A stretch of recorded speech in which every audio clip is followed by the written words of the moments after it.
نحمده ونستعينه ونستغفره ونعوذ بالله من شرور أنفسنا ومن سيئات أعمالنا من يهده الله فلا مضل له ومن يضلل فلا هادي له ونشهد أن لا إله إلا الله وحده لا شريك له ونشهد أن سيدنا ومولانا محمدا عبده ورسوله صلى الله تعالى عليه وعلى آله وأصحابه وسلم أما بعد وقول الله تعالى ونضع الموازين القسط ليوم القيامة وأن أعمال بني آدم وقولهم يوزن وقال مجاهد القسطاس العدل بالرمية ويقال القسط مصدر المقسط وهو العادل وأما القاسط وهو الجائر. حدثنا أحمد بن أشكاب قال حدثنا محمد بن فضيل عن عمارة بن القعقاع عن أبي زرعة عن أبي هريرة رضي الله تعالى عنه قال قال النبي صلى الله عليه وسلم كلمتان حبيبتان إلى الرحمن خفيفتان على اللسان ثقيلتان في الميزان سبحان الله وبحمده سبحان الله العظيم. باب دے بیان د قول اللہ تعالی کی چا اللہ فرمائی من باطل د انصاف کی دو پرواز د قیامت. نو امام بخاری رحمت اللہ علیہ وی اعمال د بنی آدمو او خبر د بندگانو دا بتلل شي. حضرت مجاہد قول ذکر کئی مشہور تابعی شدیر شکال آغا شاگرد پادشو او حضرت مجاہد صدی پا حالت کے وفات شویو.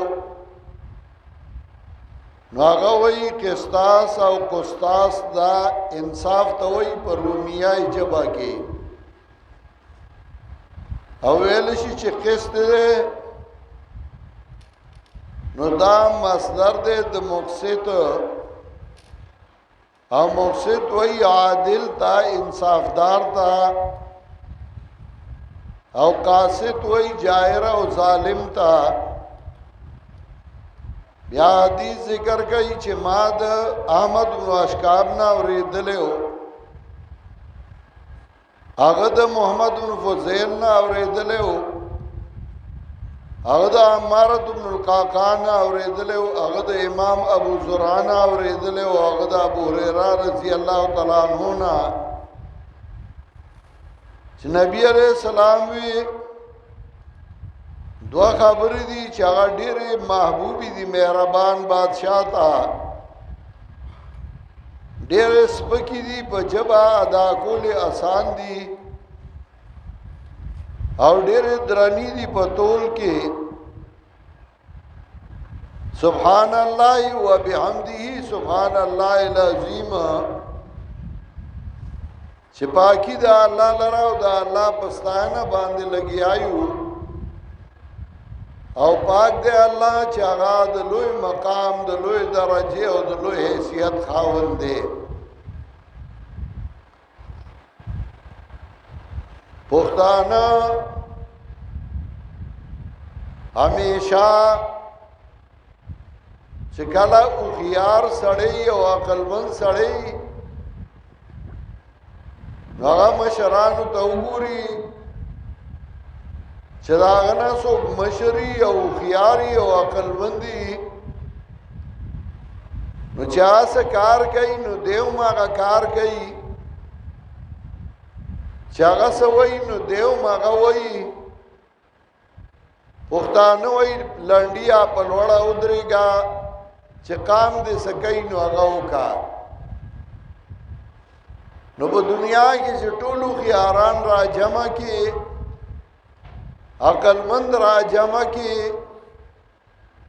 نو جناب رسول الله صلی الله علیه وسلم زرمی او لکمی سے توم نرسی. نبی علیہ السلام ډیرو خيارو، ډیر عقل مندو،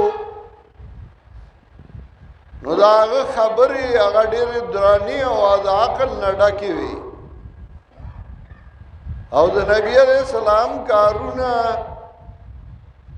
هغه د عقل مندو د خيارو. نو صحابه کرام الله دې باغی رحمتونه ولېږي، هغه د نبی علیہ السلام هر څه توجه کولا. نو که نبی علیہ السلام بس خبره وکړه نو هغه باغی ځان سره ولیکلا، یاد به کړه. که نبی علیہ السلام بس کار وکړه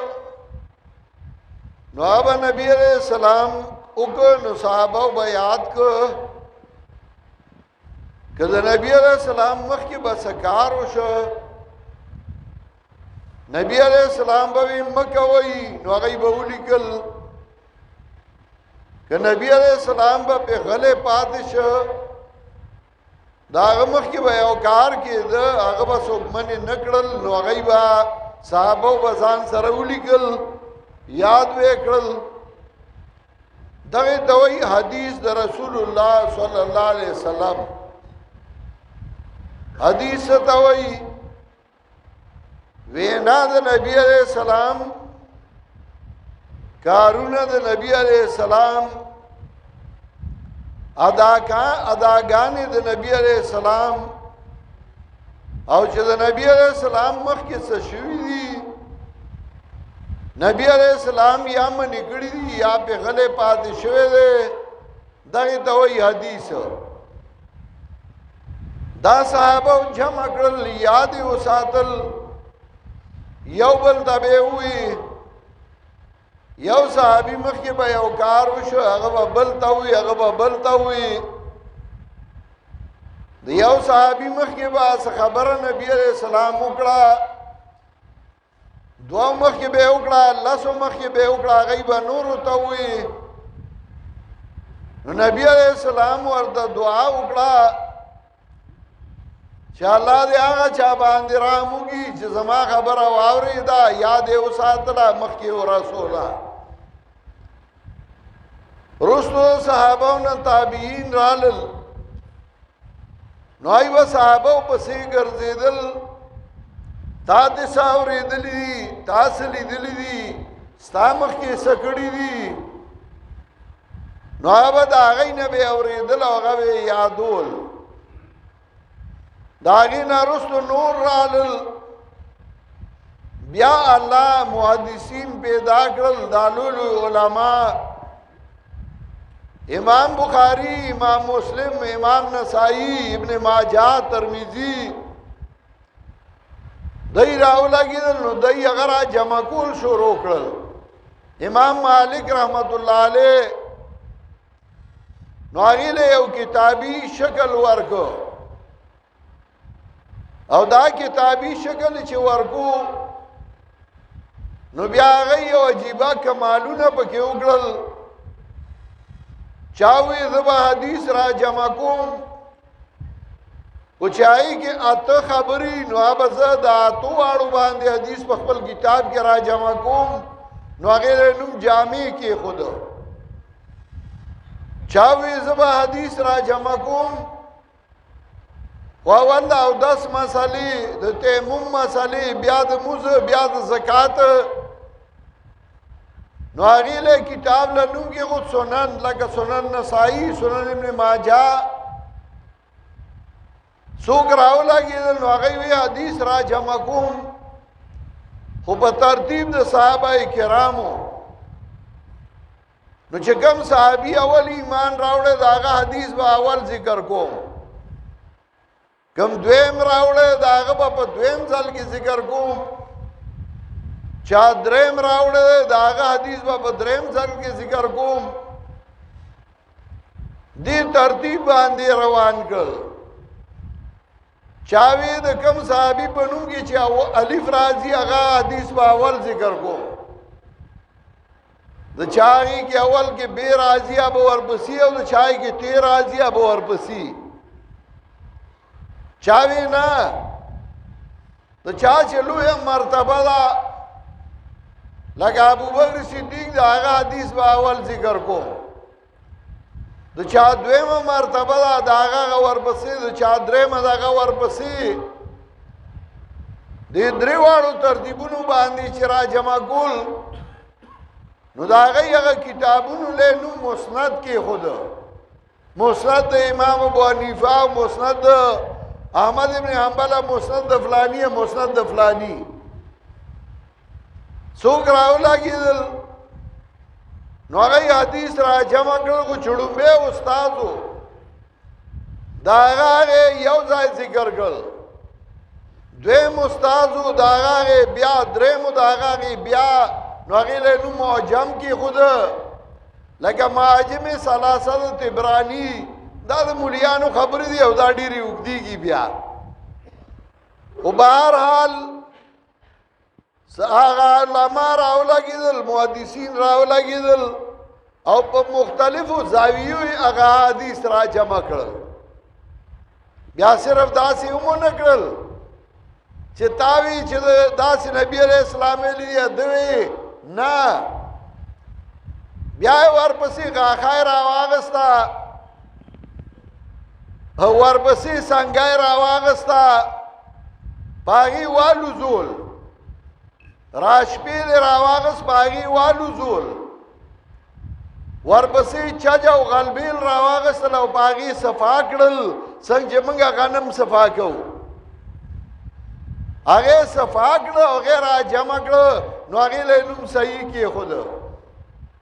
لکه امام بخاری رحمت الله علیه صفا کړی دا ټول او غیر اغستی دي یا چې چانه اوریدل او دا غنومې ذکر کو هغه د چانه اوریدل او دا غنومې ذکر کو هغه د چانه اوریدل او دا غنومې ذکر کو چې ګزای خو نه پیژنم نو ته خو به او پیژنې نو که صحیح سړی غټی دی دا هغه خبره به ټیکی صحیح حدیث وای او که صحیح نه نو ګورې بیا ممانا دای په کې موکړل او دا حدیث تشریح کړه د قران کریم وضاحت کړه د قران کریم او قران کې په غنو آیاتونو کې الله د دې ذکر وکړ وَيُعَلِّمُهُمُ الْكِتَابَ وَالْحِكْمَةَ پیغمبر الله راولېګ چې دای ته قران وغي او دای ته حکمت سنت وغي امام شاطبی مشهور عالم داغه کتاب د موافقات او پای کې هغه د غنو علما او اقوال ذکر کړی چا علما وی حکمت مراد دي سنت د پیغمبر صلی الله علیه وسلم ومن یطیع الرسول فقد اطاع الله او قران وی چا چې د پیغمبر تابعداري وکړو د الله تابعداري وکړه دا نه چې قران منم او حدیث نه منم چې قران منی او حدیث نه منی هغه مسلمان نه دی سرنا حدیث هم تشریح د قران او د الله د طرف نه راغلي دي وما اتاکم الرسول فخذوه وما نهاکم عنه فانتهوا او نبی علیہ السلام وی الا انی اوتیت القرآن ومثله معه خبردار مالا قرآن را کړی شوی دی خود قرآن غونته د دې سره بل څوم را کړی شوی دی چې هغه سنت د پیغمبر صلی الله علیه وسلم دی نو هغه حدیث موږ ته جمع کړل باغی خلقو کې یو امام بخاری رحمت الله تعالی علیه چاغه حدیث پیغمبر پاک را جمع کړل دا کتاب چې شروع کو نو پدې کې هغه مختلف مضامین پیش کول صدا اعمال متعلق صدا عقیدی متعلق و اولی چی کتاب شروع کو نو اول کے حدیث ذکر گا انما الاعمال بالنیات دارو مدار دا ملونو بنیاد باندې دے چکل کتاب ختمی نو په طول باندې ختم که چه عمال بطلل شي څه مطلب دا عمل وزن هغه په نیت باندې دی که نیت دی صحیح نو دا عمل وزن بدی او که نیت دی صحیح نو نو دا عمل وزن بدی نه یو څنګه چې یو چټاکای شی دی موبایل دی او دی ځای کې ستا په لاس کې د هغې چټاکای وزن دی ځکه یو کشش ثقل دی ځمکه راکاږي دویم د هغې حجم دی خو که چېرته دا موبایل ته بره خلا ته اوسي نو بیا هغه چې د څنګ پرېښود نو په ځای ولاړي وزن یې ختم شي ځکه بیا کشش ثقل نشته دغسې که ته یو عمل کې عمل خو دی خو نیت دی صحیح نه دی نو ګوره د هغې وزن به بیا نه وي د دې وجې الله وایي فمن يعمل من الصالحات وهو مؤمن فلا كفران لسعيه چا چې نیک عمل وکړه او شرط دا دی چې د کې وي ایمان فلا كفران لسعيه نشته دی ناشکري د دې عمل خو دې وکړه خو چې کله ستا نیت صحیح نه و طریقه د پیغمبر پاک نه وه هغه عمل قبول نه دی او قرآن وایي چې عاملة ناصبه تصلا نارا حامیه عمل یې کړی او ستړی شوی و او دننه وشي اور ګرم ته حضرت عمر یو سړی ولید یو راهب د نصاراو یو ملاو چې د هغه صرف هډوکي پاتې شوي او د پاسه پې څرمن وه غوښه نه وه حضرت عمر رضی الله تعالی عنه چې هغه ته وکتل نو په ژړا شو چا ورته وی ولې نو هغه وی عاملة ناصبه تصلا نارا حامیه دوره عمل یې کړی چې غوښې ختمه شوې ده دوره عبادت گزار دی خو ځای به جهنمي ځکه طریقه د پیغمبر صلی الله علیه وسلم نه وه نو عمل به هله منظورېږي چې نیت صحیح نو امام بخاري اول کې حدیث ذکر کړ انما الاعمال بالنیات آخر کې ذکر کړ چې عملونه به تللی شي او دې کې د امام بخاري یو بل مطلب ومو هغه دا چې هر دور کې باطل خلق پیدا کیږي دار چا نه خدای کار نالی نو دا هغه په زمانه کې هم څه خلق داسې وو چې هغه یې هر څه په عقل تلل بس زما عقل مني زما عقل نه مني یو ډله وه هغې ته وي معتزله هغه وی مړه عمل تلل ملل نشته دا عمل تلل و نزو الموازین القسط لیوم القیامه چې الله وایي کې به دو موږ تله د انصاف پر ورځ د قیامت نو قسط مراد انصاف دی او انصاف به کېږي دا نه چې عملونه به تللی شي تللی خو هغه شی شي چې دا هغه جسمي عمل خو جسمي نشته هوا او باد به څنګه تلي پخوا به وي دیدن د بادو پیمانه ده نو عمل د هغې وجود وننوي تللی نه شي ای په عقل شی روان کړی اوس خو هغه چې لیدی نه شي هغه هم خلک تلي سلنډر اوسي وایي 2 کیلو ګیس پکې راله واچو اخکاري نه نو عمل هغه به اهل سنت والجماعت وایي هغه به تللی شي. څنګه به تللی شي؟ څوک وایي هغې له به الله یو جسم ورکي، څوک وایي هغه چا چې عمل کړی و هغه به تللی شي. نو چې چا ښه عمل کړی هغه به درونی، چا خراب عمل کړی نو هغه به سپکي. زمونږ پښتانو کې هم وایي چې څوک داسې عزتمن سړی د هر چا په خبرې پسې نه کېږي، ځان ناغرضه کوي، زه مړه وایي به دی هم پکې دا شمېر شو، ځان بې پروا کوي. نو خلک وایي یاره فلانی ډېر دروند سړی دی، هر چا پسې نه کېږي، د چا چا په خبره خپره کاږي. او چې دا کم یو هر چا سره خولاړه مګړي جنګي، یاره وایي ډېر سپک سړی دی، مړه ځان ترې نه وساته. دغسې انسانان هغه به د عمل په وجه درانه او سپکي، او څوک وایي نه د عمل په کاغذونو کې به لیکلی شوی، نو هغه کاغذ به درنیږي او سپک د عمل په وجه باندې. نو د عمل هغه به تللی شي، د چا عمل به درونی، د چا عمل به سپکي. د نبی علیہ السلام یو صحابي و عبدالله ابن مسعود رضی الله تعالی عنہ، هغه د بدن نه ډېر وړوکی بدن یې و. یو ورځ اوږده واقعه ده، خو صحابو داسې وخندل غونې د هغه بدن پورې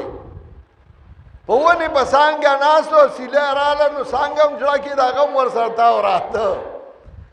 نو انسان یې خندا ورشي. نبی علیہ السلام صحابو ته وایي لرجل عبدالله ابن مسعود اسقلو عند الله فی المیزان من جبل احد. دا عبدالله ابن مسعود یو خپا د قیامت پر ورځ د احد غر نه به درنه وي، ځکه هغه ډېر دروند عمل والا و، هغه ډېر دروند خوی والا و. لکه حدیث کې راځي لو انفق احدکم مثل احد ذهبا ما بلغ مد احدهم ولا نصیفا. که تاسو کې او تند احد غر عمره سره زر خرج کی، د صحابه یو وږي یو کوړي ته نشي رسېدی، ځکه د هغې خلوص ډېر زیات و. نو هغه خلوص هم ورسره شي، عمل هم شي، اتباع هم شي، نو هغه وزن کې هغه دروندوالی پیدا شي. نو د قیامت پر ورځ به اعمال تللی شي. امام بخاري مطلب دا دی، په دې نه چې دا د ملا ځای د عمل به دروني او دا د امي ځای د عمل به سپکي، په دې نه چې دا د ملا ځای دی د عمل به دروني، دا د ملا لور ده د دې عمل به سپکي. نه هغه اخلاص ته به کتی شي، هغه عمل ته به کتی شي. لوی لوی علما زنانه تیرې شوي دي. حافظ ابن کثیر رحمت الله علیه دا هغه بیوی وه، بهترین عالمه وه، داسې مشهور عالم دا هغه لور وه، د هغې نوم تحفه، او بهترین عالمه وه. پلار یې ملا و، خاوند یې هم ښه ملا و، ښځه یې هم ښه عالمه وه، او د هغې په نوم پلار کتاب لیکلی و تحفة الفقهاء. داسې لوی لوی علما تیرې شوي دي. بله ورځ قاري صاحب خو موږ ته ډېر خوږ او ډېر دروند و، او موږ په هغه ډېر مین و، په موږ ډېر مین دی. د هغه په ټوله کورنۍ د هغې کور خو پرېږده، د هغې په دې ځمکه موږ مین یو. نو بله د قاري صاحب زوم ما ته ټیلیفون وکړه چې زه دلته پروګرام دی. ما ټیک شوه، بیا هغې وکړه، ما ورله ټایم ورکړه. نو یو دوه ورځې کېږي مجتبا مفتی صاحب دې ټولو یو میلمه راغی، ما نه پېژانده. نو ما ته یې وي څه کار مې دی؟ ما وایه دا ډي سي ته ویل غواړي د قاری صاحب زی ما نو ما ورته ویل هلکه دا ډي سي خو زه نه پېژنم دی اوس راغلی وی هغه مخکې هغه یو کار دی راله کړی و ما هغه یو مې کړی و په دې دویم باندې ګورم دا ډي سي لا پېژنم نه خو ما هلکه حال دې ختم دی غلی غوندې شنو زه هم پوه شم زه هم پوه د دې علاقې منو نو ما په زړه کې وي دا اوس د الله نعمت دی نو چې بچا وشي نو کله په زوی کوي کله په لور کوي کله په دواړو کوي کله په دواړو نه کوي نن د الله احسان دی د قاری صاحب لور هغې نن د بخاري ختم کړی دی زنانو د بخاري ختم کړی دی او موږ او تاسو له دعوت را کړی دی د دې باچا زما د پلار یو دوه ملګري وو د یو سید عمر کاکا نوم و د بل سرګن کاکا نوم و دا سید عمر کاکا زامن و د سرګن کاکا زامن نه و د هغه دوه لوڼه وې زما یاد دي زه هلک ما ته پلار وی دا که چای راړه ای به ډېر راتلل ما چای راړه چای مې اچوله سید عمر کاکا زما پلار ته وایي چې دې سرګن ته دعا وکړه د زامن نشته نو زما پلار وخندل داسې مسکی غونې شه هغه ته یې پرېږده سید عمره هر څوک په درېیمه پیړۍ کې پیرات دی وی زامن قبر له راځي نو اسی بیا قبر له کله راځي او کله نه کړوسو ته بیا قبر هم نه معلومه هر څوک په درېیمه پیړۍ کې میراث دی او چې خدای شته کوي نو په لوڼو شته کي خبره زما یاده ده دا سید عمر کاکا زامنو خو د هغه زامن هغه پنجبیر کې زه نه وینم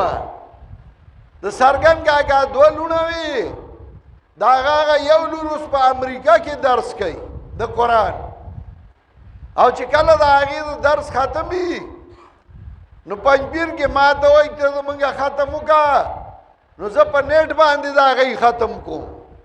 دا د الله خپل یو نظام دی کله د زوی نه کار علي کله د لور نه علي کله دواړو نه والي الله دې کي دی د ټول کور نه د دین خدمت والي خو د قاري صاحب د بچای ختم و او موږ او تاسو یې راغونډ کړي وو ورسره زنانو ختم کړی وو د آخري حدیث یې موږ ته پرېښودی وو ما یې لنډ مطلب وي په دې کې آخر کې الله رسول الله صلی الله علیه وسلم وایي کلمتان حبیبتان الی الرحمن دو جملې دي چې هغه ډېرې محبوبې دي مهربان بادشاہ ته ډېرې خوښې دي خفیفتان علی اللسان چې په ژبه وای ډېرې اسانې دي ثقیلتان فی المیزان او چې د قیامت پرس په تول کې واچېږي نو ډېرې درنې دي هغه څه دي یو رد شرک او دویم اثبات د توحید سبحان الله رد شرک چې پاک دی الله د شریک نه پاک دی الله د حصدار نه سبحان الله عما یصفون سبحان الله عما یشرکون پاک دی الله دا غنا چې دای کوم صفاتونه د الله وایي پاک دی الله دا غنا چې دای د الله سره بل څوک شریک ګرځي ادم وبحمدی د الله مناسب صفاتونه الله لدی چې د الله صفاتونه الله لوایا د الله صفاتونه د ارس نه خبرېدل پارس باندې پوه یو الله دی نه پیر د مرید د حال نه خبر دی نه نبی د چا د حال نه خبر دی نه بل خبر دی او نه بل خبر دی یو الله دی چې هغه نفع او نقصان ورکوونکی دی بل څوک نشته چې هغه مالک د نفع او نقصان دی نو مطلب دوه جملې یو رد شرک او دویم اثبات توحید سبحان الله العظیم پاک دی الله چې هغه لوی ذات دی. دا حدیث امام بخاری مخکې هم 2 ځای ذکر کړی دی. خو کمال د امام بخاری دا دی چې د کوم استادان نه دا حدیث اول اورېدلی و نو د هغې نه یې مخکې ذکر کړ،